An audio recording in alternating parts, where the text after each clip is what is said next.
Welcome to the OSI Modular Table In-Service Training Program. Before we begin, we would like to take a moment to inform you about our company. OSI is the leading manufacturer of spinal and orthopedic trauma surgery tables in the United States. Its Andrews, Jackson, and modular table systems have helped to enhance spinal and trauma surgery outcomes. OSI's modern 83,000 square foot headquarters facility is located in Union City, California. Our sophisticated in-house manufacturing and design capabilities ensure that all products are manufactured to the highest quality standards.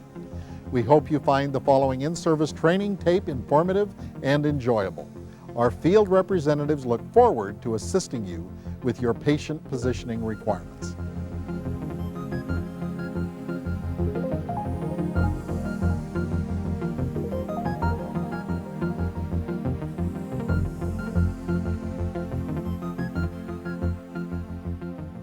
Orthopedic Systems Incorporated, OSI, is pleased to present this video in-service tape on the OSI modular table system.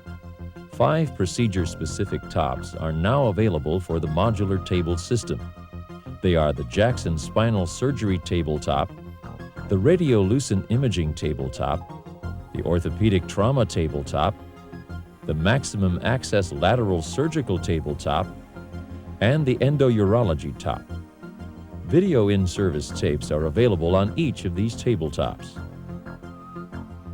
This video in-service will review setup instructions for the modular table base and the Jackson Spinal Tabletop for a patient in the prone position for posterior spine surgery procedures. We will demonstrate how to set up the Jackson Spinal Tabletop for table rotation, and we will demonstrate how to set up the Radiolucent Imaging Tabletop. This video in-service tape also includes setup instructions for cervical management of the patient on the Jackson Spinal Table system and a demonstration on how to set up the Maximum Access Lateral Tabletop for simultaneous anterior and posterior spinal procedures and for total hip procedures. The following demonstration will explain the operational features and controls of the modular table base. All tops are designed to attach to one of the 2 modular table bases, the OSI standard I-base and the retractable I-base. Both bases offer unobstructed space for C-arm access through their entire length. The standard I-base is 102 inches long. The retractable I-base retracts from 102 to 65 inches when storage space is limited. The table base is equipped with 4 swivel casters. The caster on the right side of the foot end is the steer caster and is marked with a green label. To engage the steer function, simply push down on the tab and pull the table toward the foot end until the steer caster locks in place. The table base may now be easily transported by a single attendant by pushing from the head end of the table.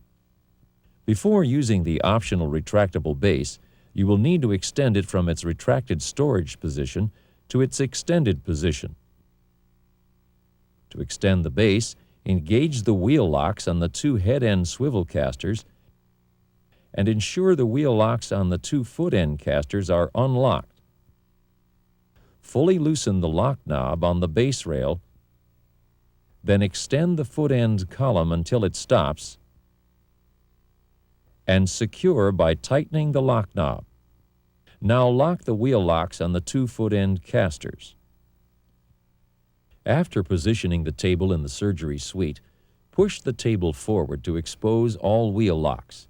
Before the table is used, the wheel locks on each of the 4 swivel casters must be engaged to lock the table base securely in place. To unlock the casters after surgery, push the upper release tab forward. The lock tab will click back to its original position.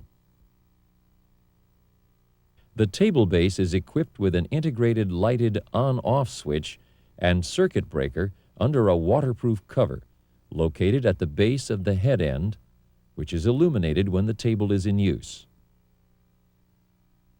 The columns are equipped with thermal sensors that shut off power to the column if they are used excessively. Under normal operating conditions, thermal overload should not occur. Should this situation occur, wait for about 5 minutes for the thermal overload sensors to cool down. The unit will then operate in the usual manner. The column functions are controlled by an air-activated handheld control module, which allows the operator to raise, lower, Trendelenburg, and reverse Trendelenburg a tabletop. These 4 buttons may be used independently or together to control the table. The 4 buttons on the controller are head down, head up, foot down, and foot up. To raise the entire table, simultaneously depress the head up and foot up buttons. To lower the entire table, simultaneously depress the head down and foot down buttons. To Trendelenburg the table, depress the head down button to lower the head end column and simultaneously depress the foot up button until the desired Trendelenburg angle is achieved. For reverse Trendelenburg, depress the head up button to raise the head end column and simultaneously depress the foot down button until the desired reverse Trendelenburg angle is achieved. As a precaution to prevent breakage, should the hand control airline be stretched beyond its limit, the hand control will disconnect from the hose. To reconnect the airline to the hand control, simply match up the red line on the controller to the red line on the hose, then line up the 4 receiver holes on the controller with the 4 prongs on the hose and insert the hose into the controller. A series of locks and controls are located on both the head end and foot end columns and are used in conjunction to control the movement of the tabletop. At the head end, there is a rotational friction control, a 25-degree rotational stop, and a patient transfer safety lock which locks and unlocks for tabletop rotation and/or lateral tilt. At the foot end, there is a rotational friction control and a patient transfer safety lock which locks and unlocks for tabletop rotation and/or lateral tilt. An attendant is required at both the head end and the foot end of the table to operate the controls when rotating the tabletop. To rotate the table 180 degrees, first ensure that the columns are near to level and that all patient transfer safety locks are in their locked position. Then loosen the rotational friction control at the head and foot ends. Unlock the 25-degree rotational stop at the head end, and, while holding the tabletop securely, unlock the patient transfer safety locks at the head end and the foot end. Now the tabletop may be rotated freely. Once the rotation is complete, make sure that in addition to the patient transfer safety locks, all locks are locked. When laterally tilting the tabletop, an attendant is required at both the head and foot ends of the table to operate the controls. To laterally tilt the tabletop, unlock the rotational friction controls at both ends of the table. Then, while holding the tabletop secure, unlock the patient transfer safety locks at the head and foot ends. The tabletop may now be laterally tilted up to 25 degrees. Rotate the tabletop to the desired degree of lateral tilt, then secure the tabletop by increasing the rotational friction control at the head and foot ends until the tabletop is stable. The top of the foot end column is designed to translate superior and inferior to allow for the change in distance between the head and foot ends when the table is in Trendelenburg or reverse Trendelenburg position. If you have a retractable table base, you may store and transport the table in its retracted position. You can do this with any tabletop in its storage position. Engage the wheel locks on the 2 head-end swivel casters and ensure that the wheel locks on the 2 foot-end casters are unlocked. Fully loosen the lock knob found on the base rail.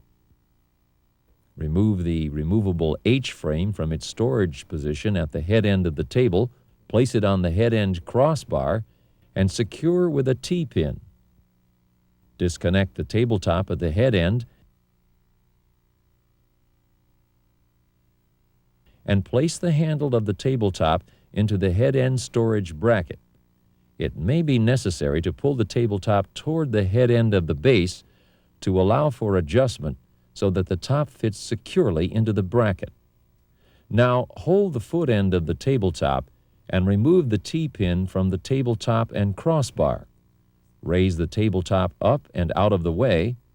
Install the tabletop support bracket on the foot end of the table by positioning it over the crossbar and tightening the gold T handle. Push the foot end column toward the head end of the table and lower the tabletop onto the support bracket. Push the foot end of the table toward the head end until it stops and retighten the lock knob found on the base rail. Raise the foot end column to its maximum height.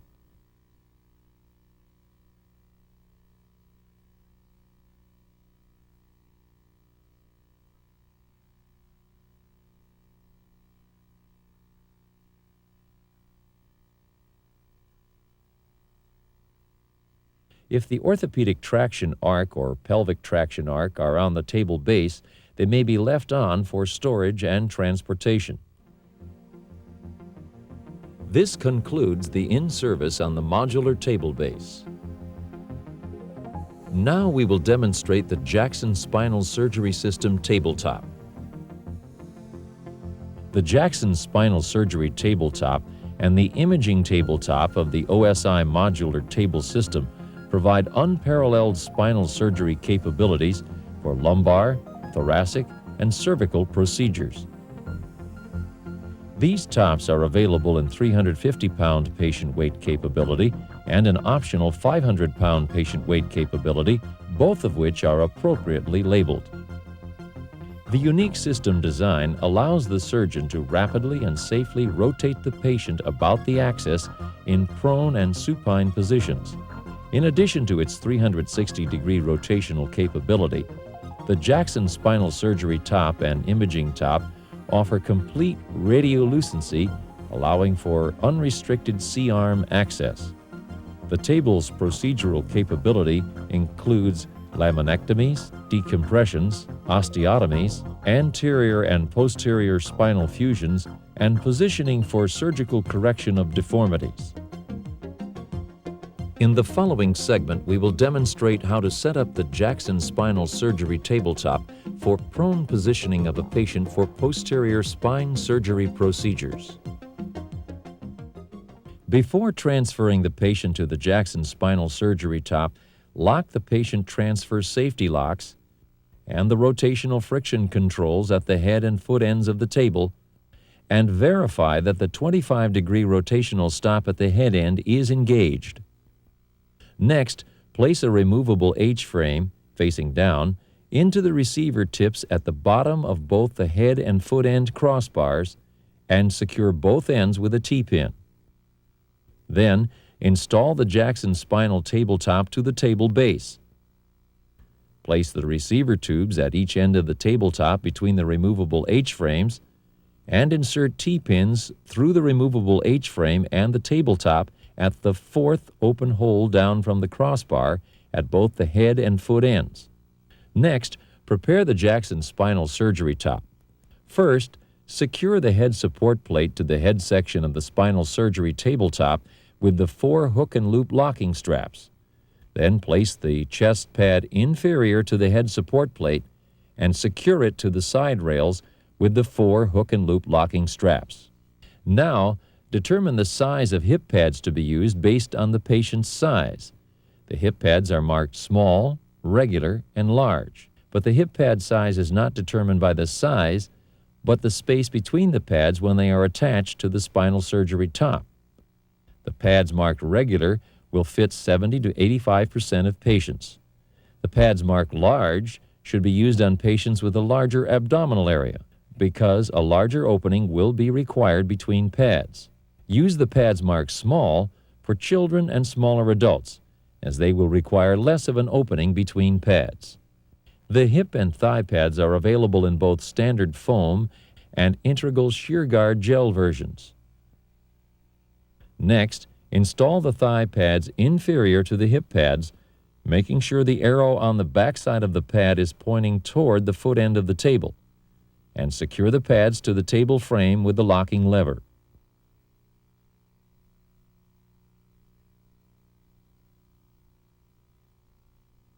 Apply the Gentle Touch headrest pillow, the shear guard chest pillow, and the hip and thigh pad covers as specified in the patient care kit instructions.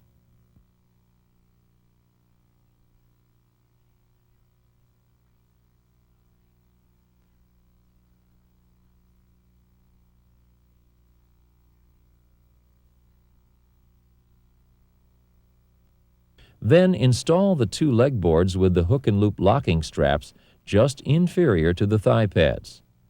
If a leg sling will be used in place of the two leg boards, the surgeon may elect not to use thigh pads, allowing for even greater hip flexion. If the leg sling is used, place 2 or 3 pillows into the leg sling. The Jackson Spinal Surgery tabletop is now ready for use. With the patient alongside the table on a stretcher or bed, the support pads are adjusted to the approximate correct location prior to transferring the patient.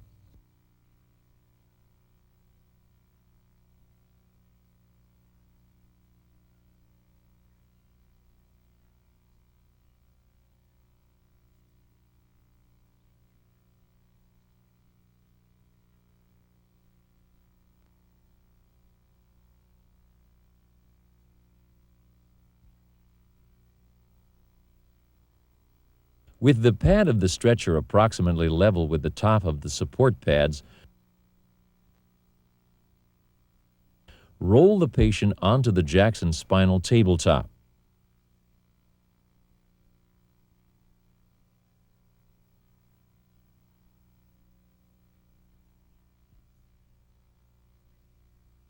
Install the armboard brackets inferior to the head section for cervical procedures and superior to the head section for spinal procedures. Then insert the armboards into the armboard brackets and lock with the T-locking handle. Secure the patient's arms with the contact closure straps provided.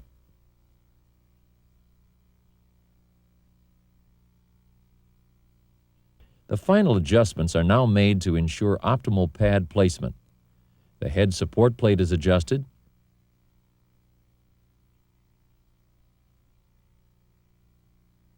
and then the chest pad is positioned so that the top of the chest pad is aligned with the bottom of the patient's suprasternal notch. The chest pad should contact the patient so that the load is borne by the superior aspects of the chest. Positioning the chest pad high on the chest facilitates proper ventilation. It is possible to slightly raise the patient and then slide the pad along the rail until the correct location is achieved. The hip pads are adjusted to rest under the iliac crest.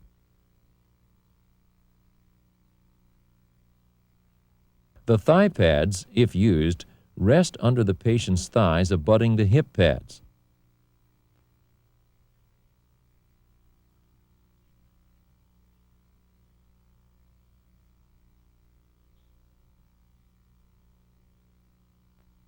As the pads are adjusted to the proper location, the surgeon gently lifts the patient and smooths the pad covers in the direction of the side rail to eliminate any wrinkles or folds.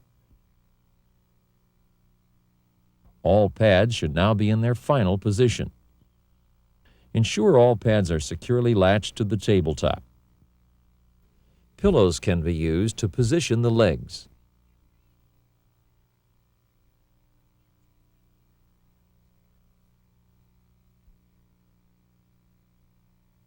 The buttock strap is applied across the lower gluteal area. It is recommended that padding be placed between the buttock strap and the patient's skin.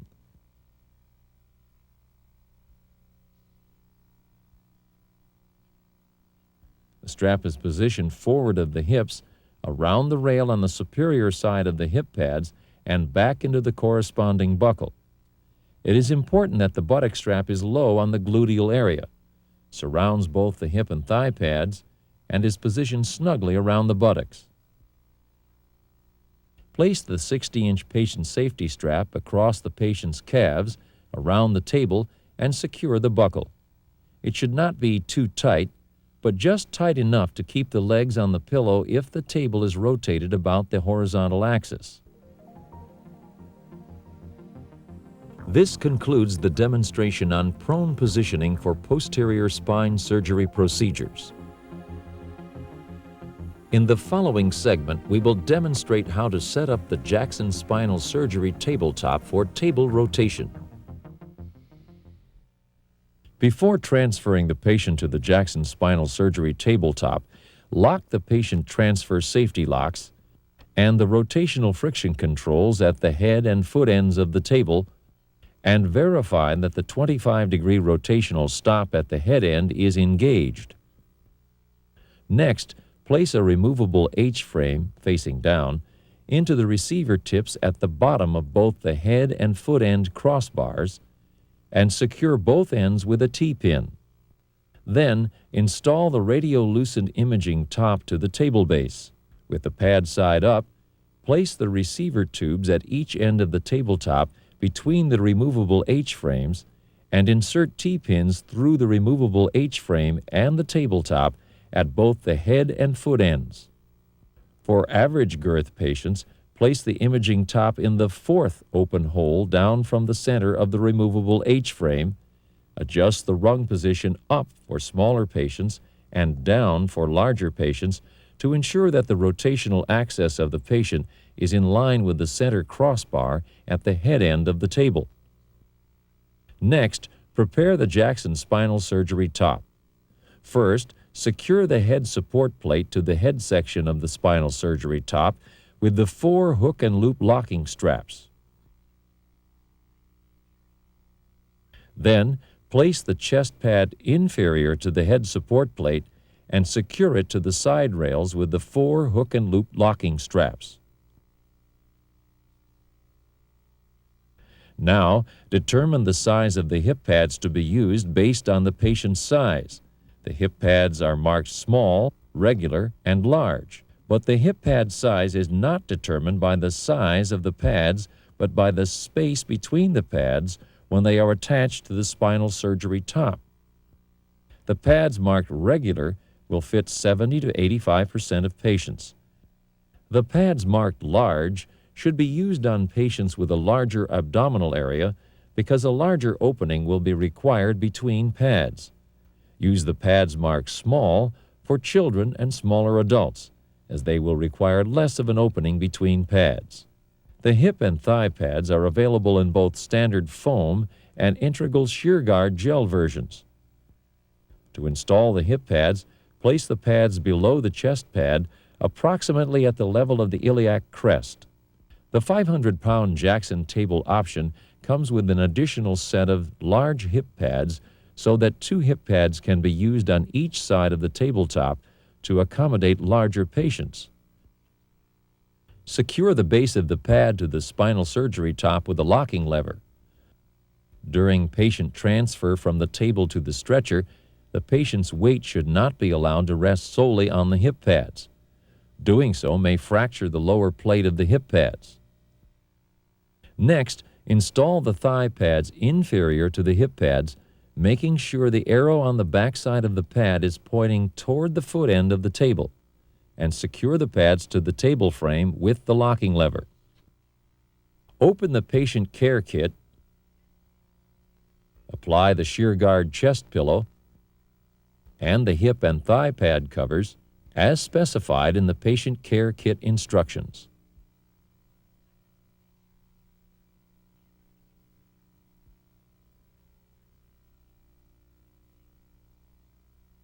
Then, install the 2 leg boards just inferior to the thigh pads with the hook and loop locking straps.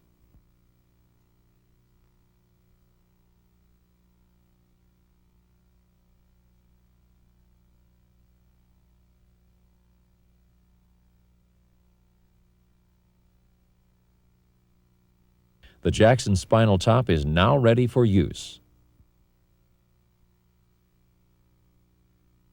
The patient can now be transferred from the stretcher or bed to the imaging tabletop.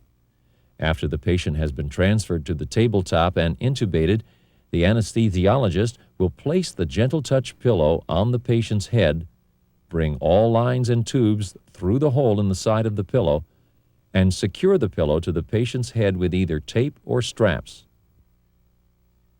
If the attending surgeon desires to use a means to control the patient's head other than the gentle touch pillow, such as a headrest, cervical tongs, head halter, or halo ring, please refer to that portion of the tape near the end which deals with cervical management.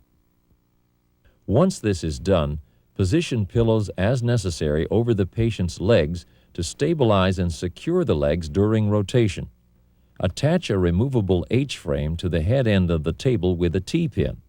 Then, with two attendants, one at the head end and one at the foot end of the table, place the Jackson spinal surgery top over the patient with the pads facing down toward the patient. At the head end, secure the spinal surgery top to the top hole of the removable H-frame with a T-pin. The attendant at the foot end will raise and hold the foot end of the spinal surgery top to enable the surgeon to adjust the patient's support pads. The head support plate is adjusted to line up with the head pillow. The chest pad is positioned so that the top of the chest pad is aligned with the bottom of the patient's suprasternal notch. The hip pads are adjusted so that the center of the hip pads are aligned with the patient's iliac crest.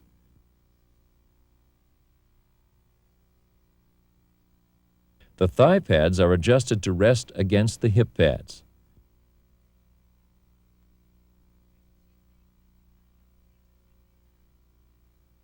The leg boards are positioned below the thigh pads and should never be allowed to rest below the patient's ankle. Smaller patients may require only one leg board. When all the pads are in their proper positions, lower the foot end of the spinal surgery top to rest on the pillows on the patient's legs. An attendant will then position a removable H-frame over the spinal surgery top receiver tube at the foot end and attach to the foot end crossbar and secure with a T-pin. Then attach the foot end of the spinal surgery top to the top receiver hole of the H-frame with a T-pin. Now,